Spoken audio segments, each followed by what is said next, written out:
ফরফারা পালো থাকিস বোন, আর কিছু বলার নেই। এখন আর কেউ আসবে না তোকে বকা দিতে, এখন আর কেউ তোকে জ্বালা যন্ত্রণা করবে না।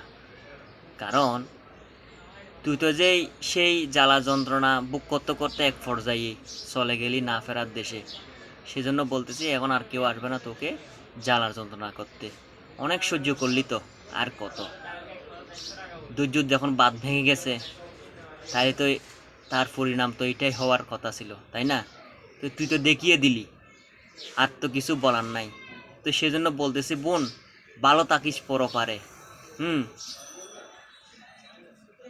আর একটা কথা বলতে চাচ্ছি যে কি, পুনরায় যদি জন্মগ্রহণ করিস তাইলে একটু দেখিয়ে দিবি আর কি ভালো থাকা কীরকম আর ভালো না থাকাটাই কীরকম। এখন তো সেটা